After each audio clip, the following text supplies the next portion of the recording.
control. Go. ECS. Go. Redline monitor. Go. Quality. Go. Op safety manager. Go.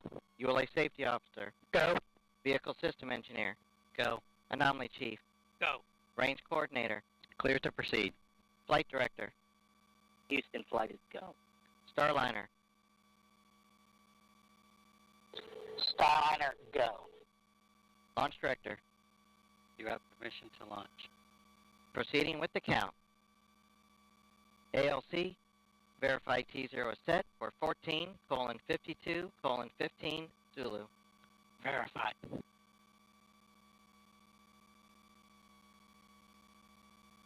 Starliner, net is clear. Thank you, LC. For everybody listening, just a thought. Sonny and I, as we were traveling to the pad, we saw many American flags, and many of you were waving flags at us. And then as we reached the pad, we look up, and of course there's that American flag on the side of the white room. Also one on the side of the rocket itself. And we know that that represents unity and resilience and unified efforts for the common good. And that's what Sonny and I have witnessed this last month. Each of you displaying what this nation's forefathers envisioned, a people committed to God, family, and country, a people who use their gifts and talents for the common good, and are passionate and tough. And we all know that when the going gets tough, and it often does, the tough get going. And you have. And Sonny and I are honored to share this dream of spaceflight with each and every one of you. So with that, LC, let's get going. Now let's put some fire in this rocket, and let's push it to the heavens where all these tough Americans have prepared it to be. Let's go, Calypso. Take us to space and back. LC flight, Starliner configured for terminal count. On my marker, the time will be T-minus 4 minutes and counting. 3, 2, 1, mark. 3:55. Ground power is enabled. Just beautiful words from Butch there. No better example of unity on this planet than what happens at the International Space Station, where Butch and Suni are headed in just 3 minutes and 30 seconds. 3:30. Atlas hydraulics at flight fresh. Atlas boosters hydraulic steering systems now pressurized for launch.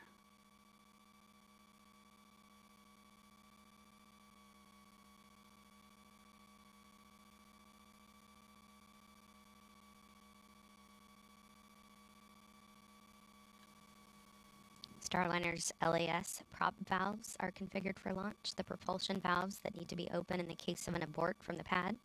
3 minutes. Pressurizing Atlas tanks. Securing LO2 topping. 250. FTS internal.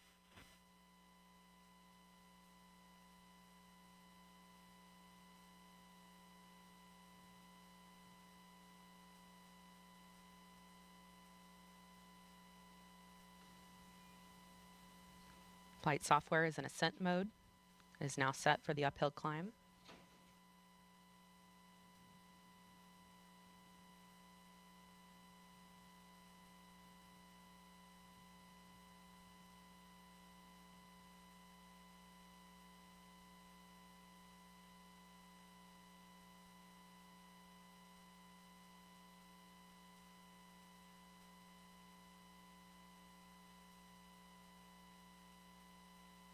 $159. Vehicle internal. 155. Launch sequencer start. 150. Securing Centaur LH2. Securing Centaur LO2. Vehicle is now transferred to its onboard batteries, and topping is 140. completed. Launch enabled. 137. FTS armed.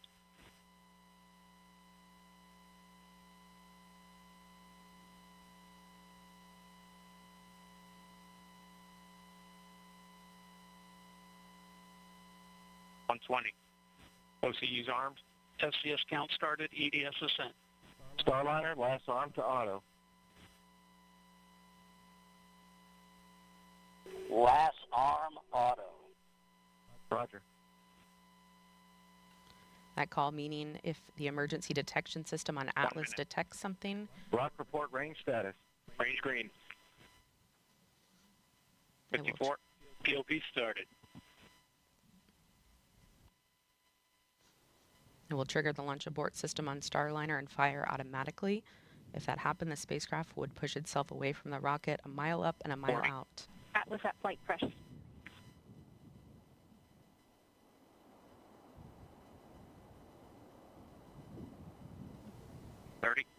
Centaur at flight press.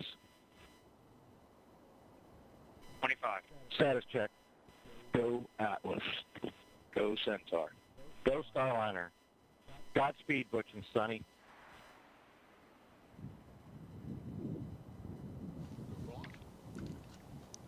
Ten, 9, 8, 7, 6, 5, 4, 3, 2, 1. Ignition.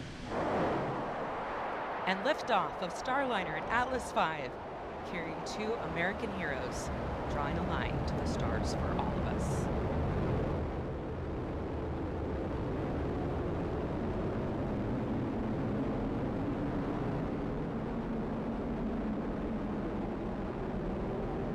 Commander Butch Wilmore there, calling down to Mission Control here in Houston that the spacecraft has begun rolling into the right attitude for its ascent, and the guidance, navigation, and control officer here in the room seeing good data on that.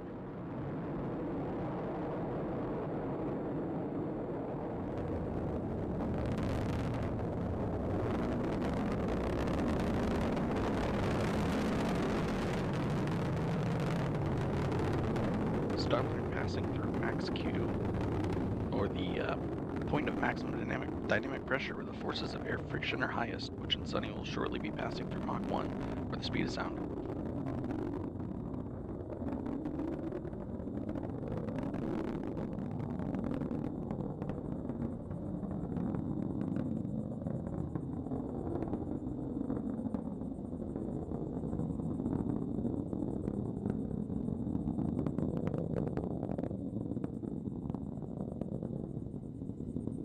You got a good throttle up. Starliner and Atlas looking good with speeds and attitude increasing as expected. Coming up in less than 20 seconds, the solid rocket boosters will run out of fuel and burn out.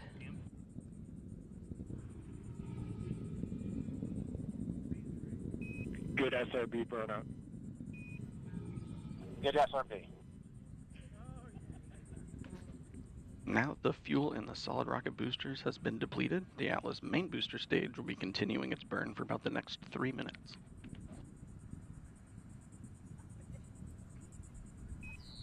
Good handle. Good handle. That call, good handle, from Capcom Joshua Kutrick, indicating that the crew now has the ability to initiate an abort manually if needed. All looking good so far. Now 2 minutes into Starliner's flight and coming up on the solid rocket booster jettison at the 2-minute and 40-second mark.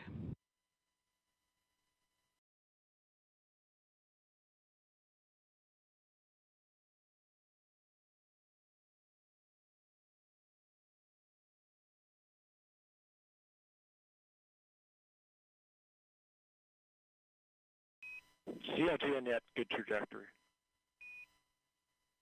CLG. The solid rocket boosters have now been jettisoned after seeing Starliner through its first 90 seconds of flight. Team on the ground here confirming that it was a good jettison and that the vehicle's trajectory continues to look good. Now 3 minutes into today's flight.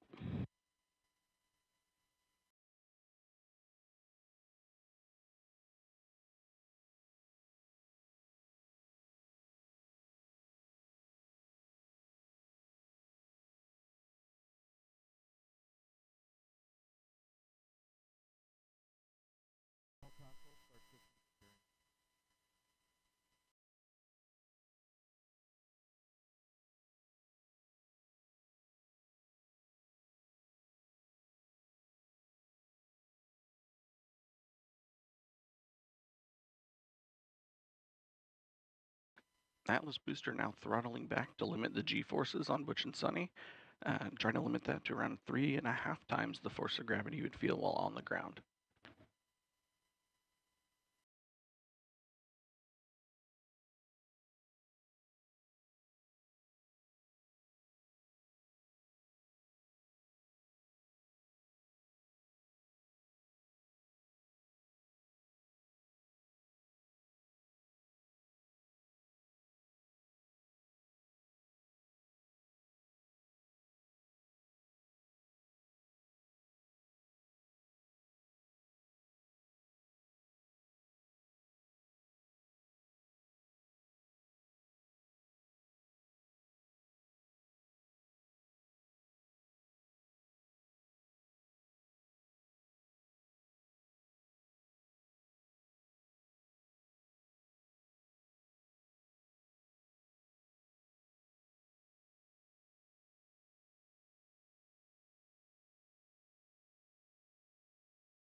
Staging. Here in the ground. Decals open. You have sublimator act. Decal, sub-act. Decal. Great act. Team on the ground reporting that they saw the ascent cover on top of Starliner that's been protecting the spacecraft's docking system through its climb into orbit. They saw that jettison as planned. Staging was good. You have good control. And now the second stage's 2 Centaur engines have ignited to continue pushing Starliner into space, fueled by liquid hydrogen and liquid oxygen. The next milestone that we'll be watching for is the aeroskirt jettison.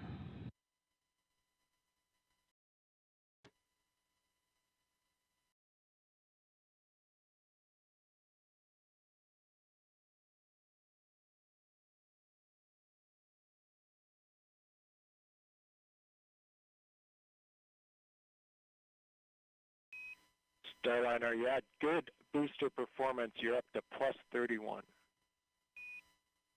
Plus 31.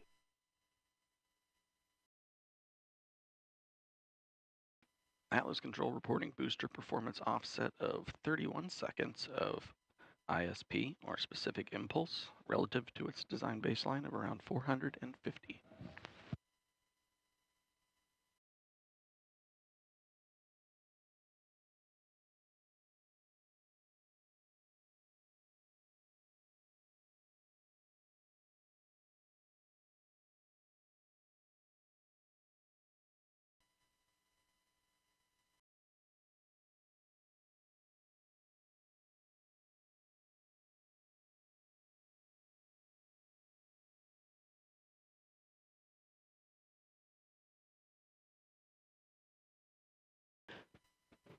All continuing to perform well, almost 7 minutes into today's flight.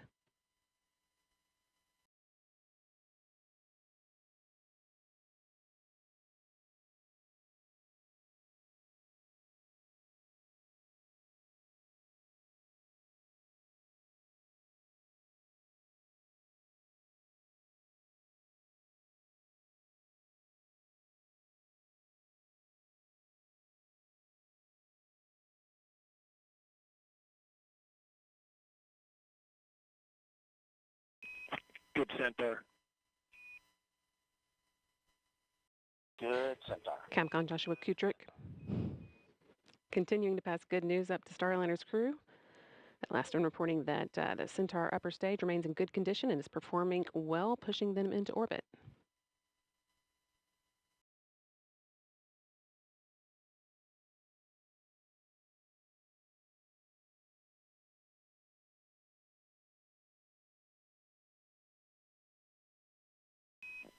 St. John's open. St. John's.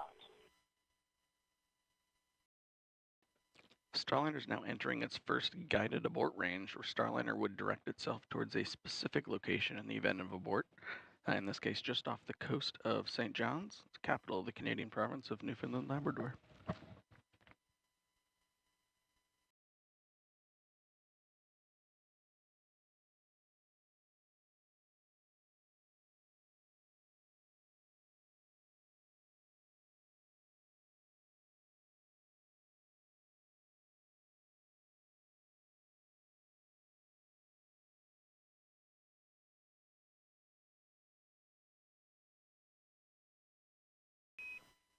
Starliner MECO converged 11:5 to 11:52. Good perf, you're at 34 to 36 seconds. 11:52, 34 seconds. That call letting the crew know that the main engine cutoff, MECO, should happen just about on time, about 12 minutes into today's flight. Another good indication that Starliner's ascent is taking along exactly as expected. Main engine cutoff is a major milestone marking Starliner's arrival on orbit.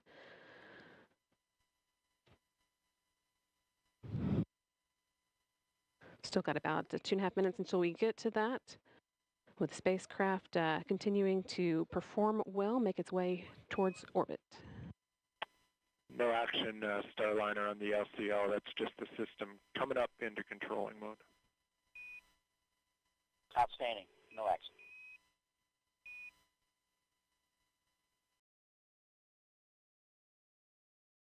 Once the main engine is cut off, the next step will be the launch vehicle separation. That's set to occur just short of 15 minutes after launch, when Starliner will separate from the rocket and fly free in space for the first time.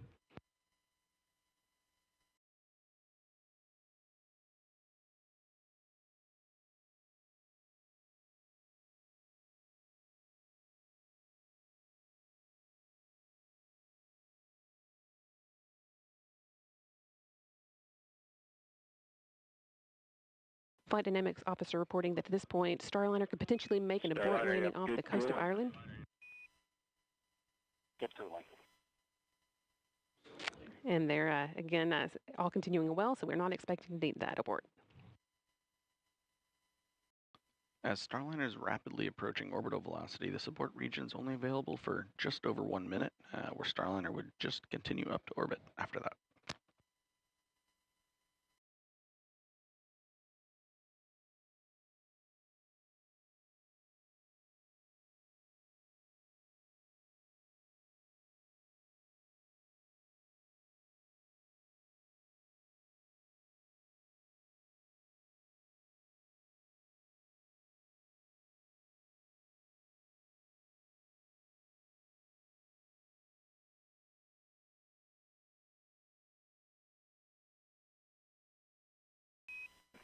Seconds to MECO. Just 30 seconds to go. Now until main engine cutoff, marking Starliner's arrival on orbit.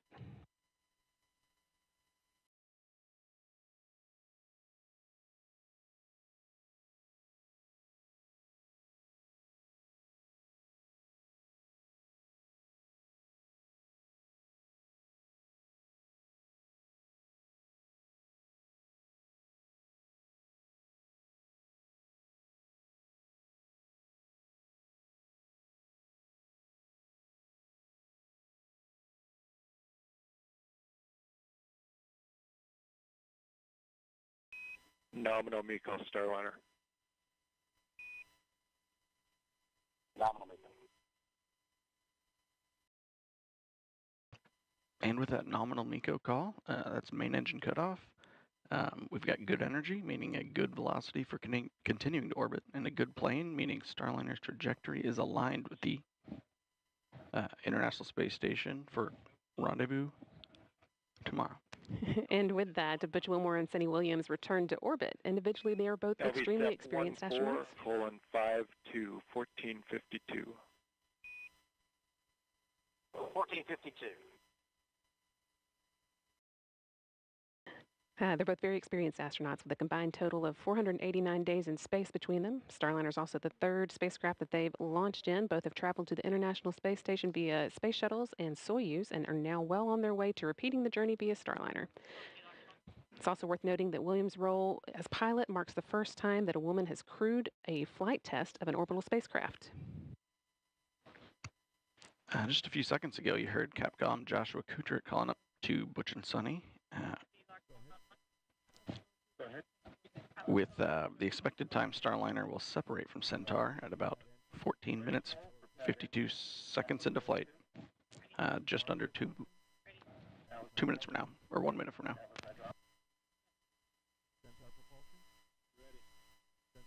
Ready. That is actually the last major milestone for Starliner's ascent. All the hard work is done, but we need for Starliner to be flying on its own before it can begin heading towards the International Space Station. There's a slight pause in the action here while Centaur repressurizes and does some attitude control.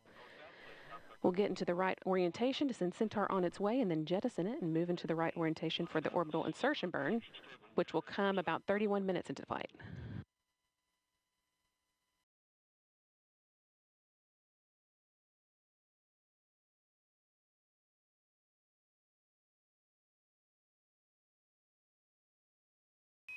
No action on the cabin temp Starliner. No action.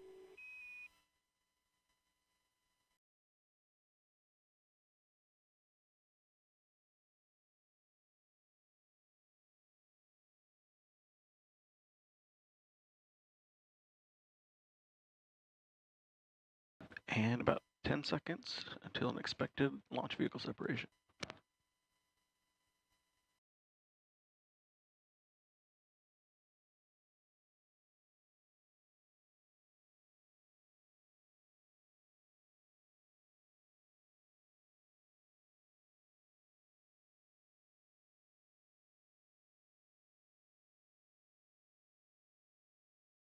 LVSEP confirmed. Good LVSEP.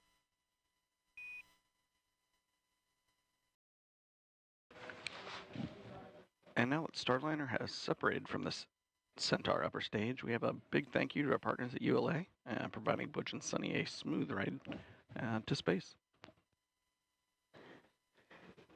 That is not the end of today's orbit activity, though. The team will now be getting ready for the orbital insertion burn, which comes 31 minutes after flight. So that's still about 15 minutes away now. Suni Williams and Butch Wilmore will be getting their tablets out and doing a few other activities to get Starliner ready for that. And that will be one of the, that will be the first in a series of burns that will set Starliner on its way to the International Space Station.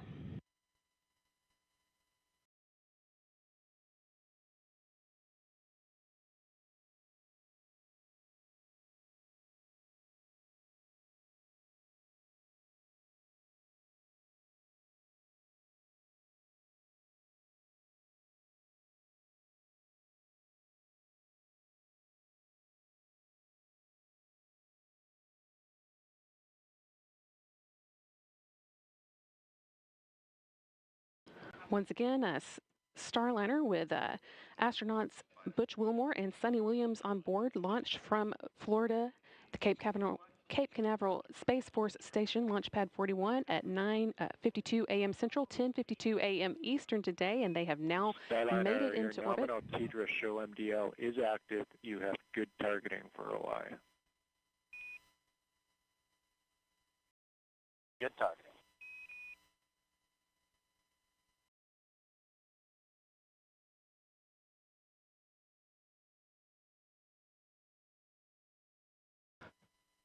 With the call for good targeting. Brethren at ULA. We're all listening. Go ahead. Yeah, they've been a member of the family for a long time, but now it's official, and we want to welcome them to human spaceflight. We all copy all and really appreciate the words.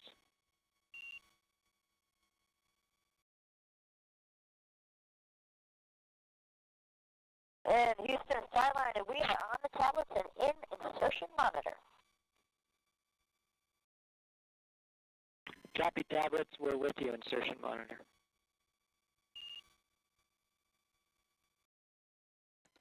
So the crew have their tablets out, so no longer using the paper procedures now that the vehicle has stopped moving so quickly.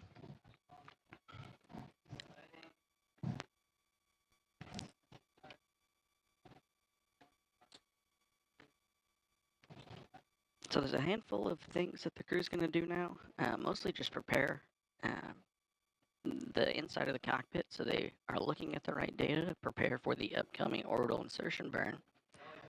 The vehicle itself has done a few things recently. Started to power on the solar rays on the back of Starliner. and turning off several of the thrusters that are no longer needed at this phase of flight.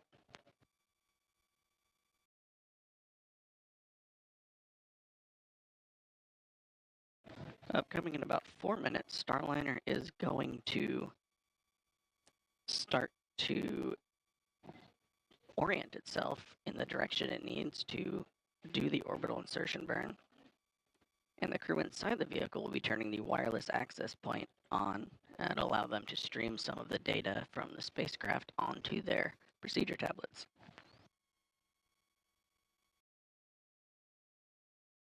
And Houston Starliner, last arm is off. Backup control switches, enable 1 on, enable 2 off.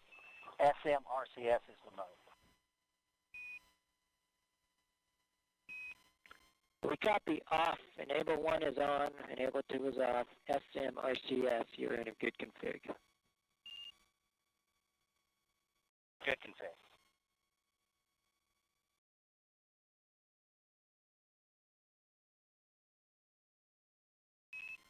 Your EXDV targets are on board and good. Good EXDV.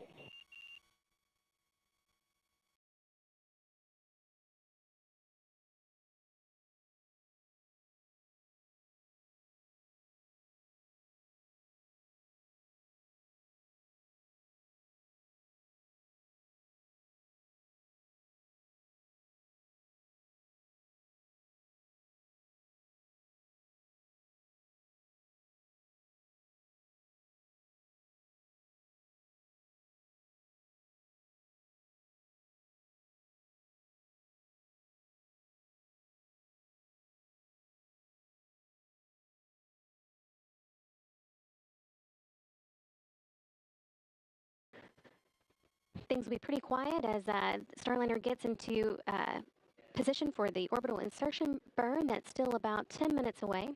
Starliner is actually designed to be pretty autonomous and, in fact, docked with the space station on its last trip around without the help of any crew on board. But we do still want to know that if needed, Butch, Wilmore, and Sunny Williams could take control and manually abort the spacecraft's approach to the station if they needed to. So to prove that, one of the few things on their agenda after they reach orbit will be to perform a test of the manual piloting mode.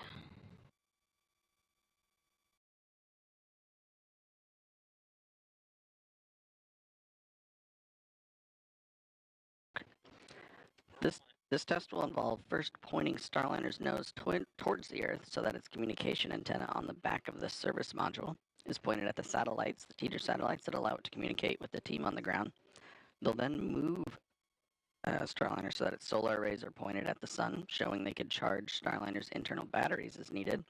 And they'll follow that up with a demonstration of the star trackers, one of the ways that Starliner determines where it is in space, pointing Starliner away from Earth so that the system, the Vesta system, can get a good look at the stars. The next step will be for the crew to manually speed Starliner up and then slow back down, which will slightly raise and then lower their orbit and prove that they can manually break away from the orbit that the space station is in if they needed to. At that point, they can move on to the last items of the still no test. action on your cabin temp. You're in a good config. It's 74 degrees in there. And that's just due to that T2 sensor sitting beside the light. So we're actually going to inhibit that particular sensor. We'll let you know when we bring it back online. Okay, great. Looks like we're on our way to thrust alive. Concur. Josh Gutrick calling up that the crew can ignore some alarms they're seeing on the temperatures inside Starliner. That's just a result of one of the sensors being next to a light that's causing it to show higher than it actually is. But it sounds like the crew are pretty comfortable and are getting into place for that orbital insertion. As I was saying, after they have manually broken away from the orbit of, proven that they can manually break away from the orbit of the space station, they are going to move on to the last items of their test for tonight. That's manually moving Starliner into the right orientation for re-entering the atmosphere, and then moving back into the attitude that will let them soak up some sun with the solar arrays and try a different method of manually charging the spacecraft's batteries. But again, once that all has to wait until after the orbital insertion burn. This is again the first of several burns that will put Starliner on its way to the International Space Station. We've still got about 6.5 minutes until we fire up the engines for that burn.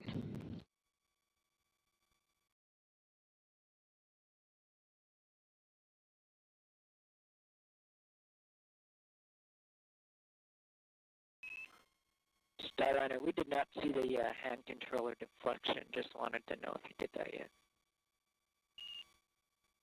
No, we'll get it now. All good.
Team here on the ground seeing that everything is looking like it's in the right configuration for the orbital insertion burn. Now less than 5 minutes away. Starliner is currently about 102 miles above the Mediterranean Sea, heading southeast over India in the next few minutes.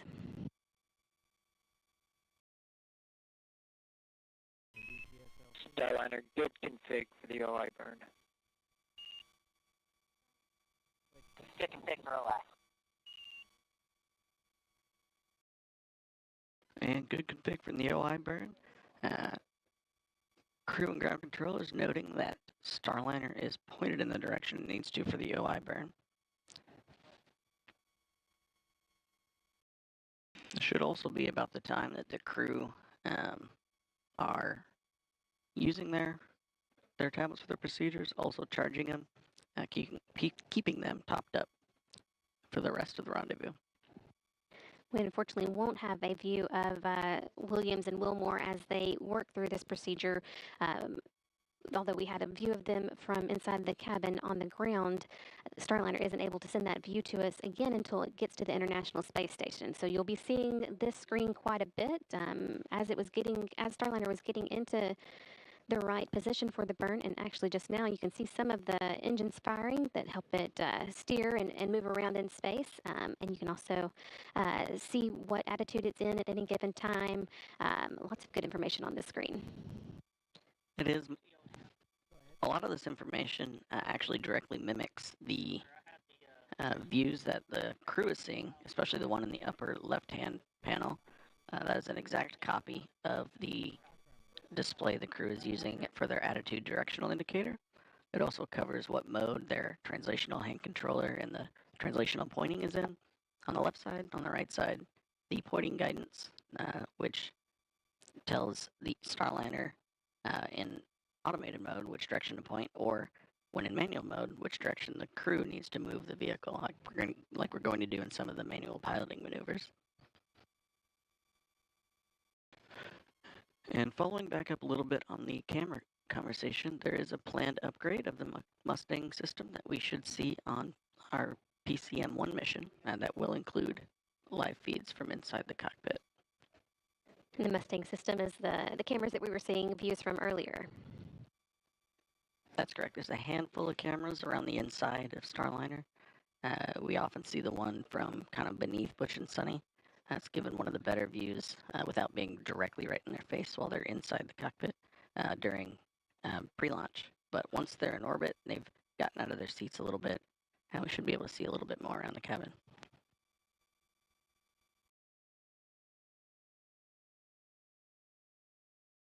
We'll, though, as you've already heard, continue to hear regular audio updates from the crew.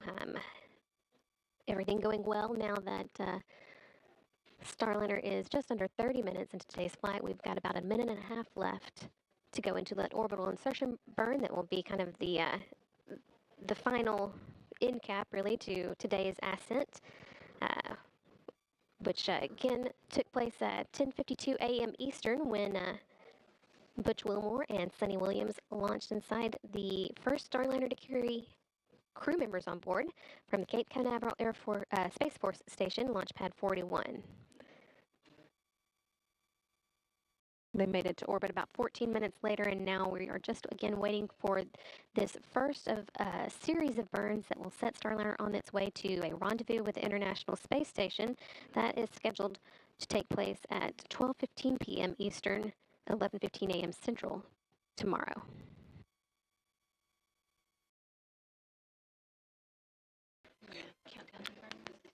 And we're coming up at about 40 seconds till the orbital insertion burn. This burn is going to take Starliner out of its slightly suborbital trajectory and push it up to an altitude that will allow us to catch up with ISS for a rendezvous later tomorrow.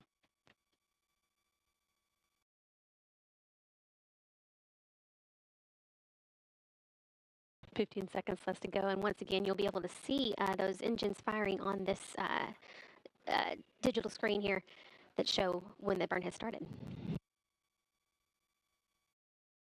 2 seconds.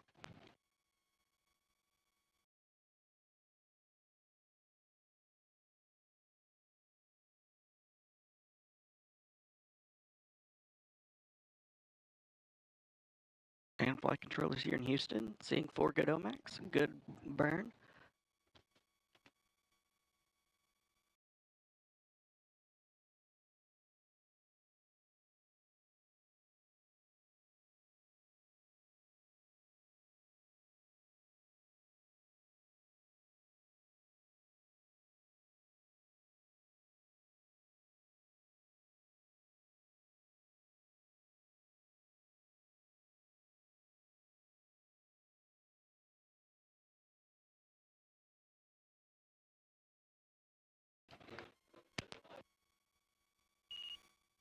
We take a look. That was a good OI burn.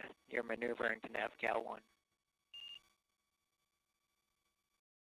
Good OI burn, going to NavCal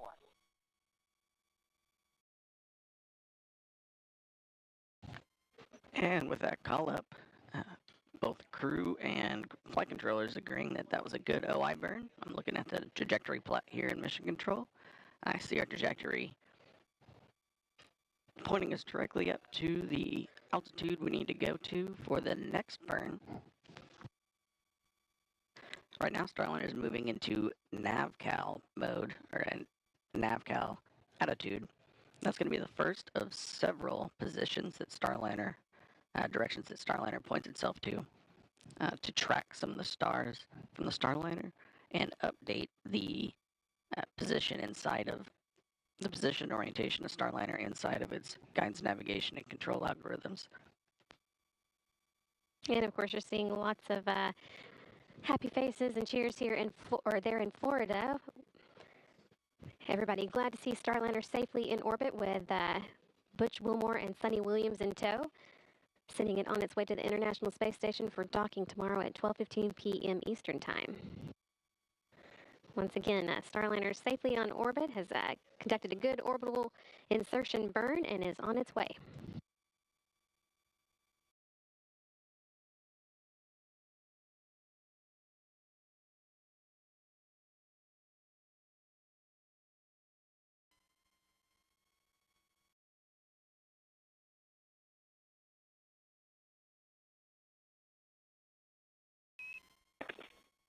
Starliner Houston.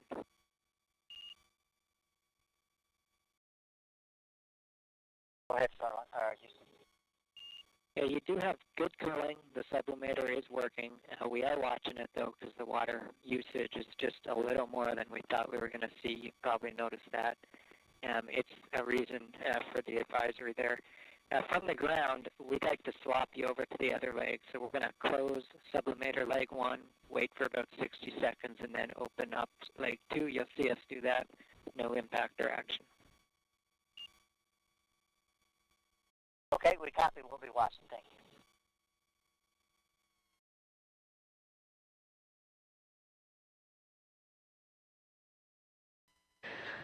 Joshua Kutrick there again, giving the crew some words about information they're seeing on orbit. This one related to sublimators, which are used to cool the spacecraft down. But just letting them know that there's nothing that they need to be concerned about. The team will keep watching that. In the meantime, as Starliner begins making its way to the International Space Station, we're going to check in with Rob Navius in the International Space Station Flight Control Room. Rob? Yeah, thanks very much, Brandy. With Starliner en route to the station, the work now just beginning for Wilmore and Williams. First up, an important rendezvous burn called the NC burn, which will adjust Starliner's altitude relative to the station and begin to refine its path to the orbital laboratory. Flight Dynamics will be assessing the accuracy of Starliner's initial trajectory and will update any adjustments to that trajectory for subsequent maneuvers to be conducted over the next 24 hours. Now, we're expecting to hear the first of 3 audio reports from the crew during their free flight on how the ride uphill to orbit was before they move into what are called far-field demonstrations of the vehicle. That will include manual piloting tasks and a manual translation control test. That will prove Starliner's ability to execute a manual docking if required, as well as an abort capability prior to docking. Keep in mind, we're providing continuous coverage now of Starliner's flight to the International Space Station.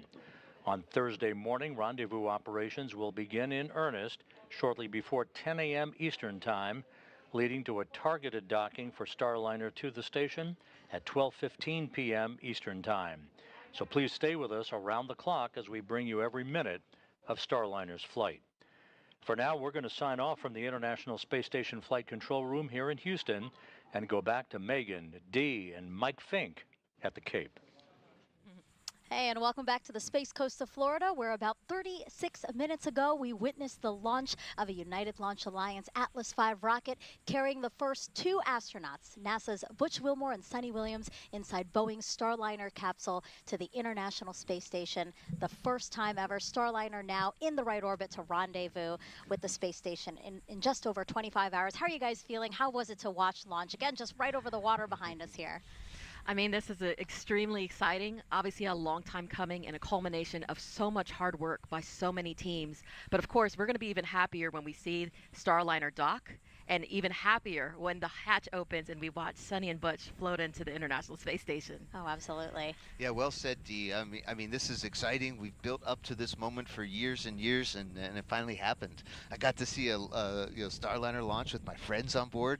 How cool is that? And I could feel like the whole planet was cheering for them. Yeah, it was really nice to see it happen. There were a lot of emotions here at the host desk among the 3 of us, as well as the crew that's supporting us here on the host desk. And it's just a history-making launch. Suni, again, the first woman to test an orbital spacecraft. That's amazing. And then again, the last time people flew to space in an Atlas-class rocket, 61 years ago. CFT, this final test to certify Starliner. And then once in orbit, the first time in NASA history that the agency will have 3 different crew spacecraft operating in space simultaneously. So that's the International Space Station, SpaceX's Crew Dragon, and again, once Boeing Starliner spacecraft gets there, Boeing Starliner spacecraft. So really just like a lot to celebrate. It's amazing. You know, Mike, I know you've been part of Starliner's journey from the very beginning, working alongside Butch and Suni and all the teams across Boeing, NASA, ULA. So talk to us, how does it feel to see this rocket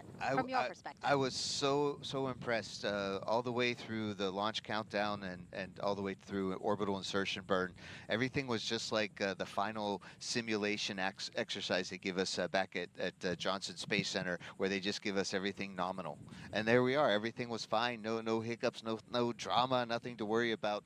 And so I was really happy with Butch and Suni, and for Butch and Suni, and happy with the whole team. As Butch said, thank you to the United Launch Alliance for a great ride up, and welcome them to the the club of rocket companies that can send humans into space. Now we just got to get to space station in 24-ish hours. That want to discuss, let me know if you're there. And we've been asking for some questions on social media, so we still want to get to those because there have been a lot. So why don't we pull up one question here right now? This one's from Ramon. What is your favorite part of being an astronaut, Mike? Is it days like this? Definitely days like this, Ramon.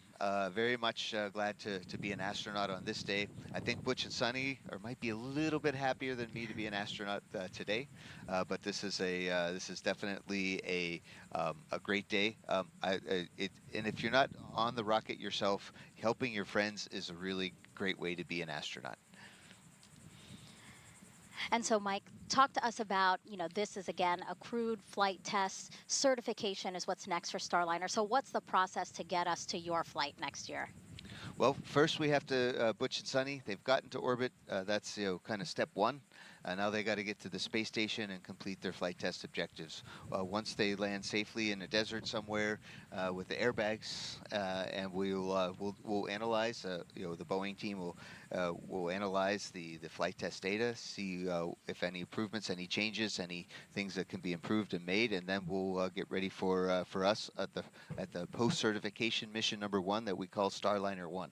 I think Dragon had a similar one. They called themselves Crew 1. Well, we're Starliner 1, and we'll be ready to fly when the spacecraft is. Right. And so obviously there's still a lot on this road for Starliner, but when you do fly next year on Starliner 1, Mike, I know that there's a bunch of people here who are very excited for you, so much so that they created this shirt. Oh, no. I love it. Mike Fink Fan Club. That's right. Oh, he's hiding, guys. He's hiding behind his computer right now. I am deeply humbled. Thank you. No, yes. It just goes to show that so many people are invested in Boeing and NASA and ULA working together on the Starliner program. So we celebrated together with the crewed flight test today and launch. And again, we still have so much more of the mission to go, and we can't wait for your flight for Starliner 1. All righty. Thank you very much. Thank you again to everyone who submitted questions throughout the broadcast. You really helped to contribute to the broadcast. And Mike, really great to have you here marking this historic launch with us.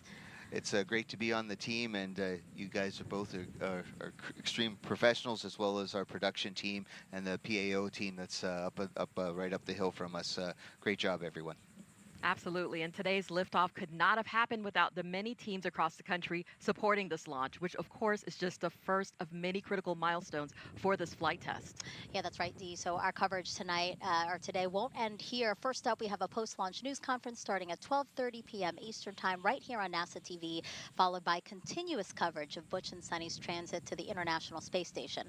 Starliner is on course to dock at the station in just over 25 hours from now, and then the ISS crew will welcome them on board. Again, we will take all of that live on NASA TV, NASA Plus, and our social media channels. And their journey will provide the data needed to bring Boeing closer to having the continuous privilege of carrying astronauts to and from the space station. Hey, and that's the perfect opportunity, right, to pull up this QR code we have ready for you. If you scan it, it'll take you to go.nasa.gov/CFT, where you will find everything you'd want to know about this crew flight test and also NASA's commercial crew program, which is why we're flying today. Mike, it's been great to have you with us. Your insight today was important and invaluable. Thank you very much, and the Boeing company should get a big pat on the back today for a job well done so far. Yes, again, congratulations to all the team. Thank you, Dee. Thank you, Mike. We really appreciate your time here on the official launch broadcast of NASA's Boeing crew flight tests. And that's going to do it for us here on the Space Coast of Florida. For Boeing, ULA, and NASA, thank you so much for watching our official broadcast of this historic cruise. We leave you now with a replay of launch. Have a spectacular day. Here are the astronauts, Commander Butch Wilmore and pilot Suni Williams, as you can see, suiting up for their mission into the history books. This is a tradition. The whole idea here is to lose to the chief. Out of the suit-up room, Commander Butch Wilmore and pilot Suni Williams walking to an elevator at the end of the hallway. Our CFT crew taking their first steps outside, now en route to launch pad 41. Crew transport vehicle is into the pad. Butch and Suni arriving on level 12. Last look at planet Earth for a while, saying hi to us. Hi, Suni. Butch getting in there. gotten strapped into their seats here. Hatch closure complete. Roger. 3, 2, 1, ignition. And liftoff of Starliner and Atlas V, carrying 2 American heroes, drawing a line to the stars for all of us.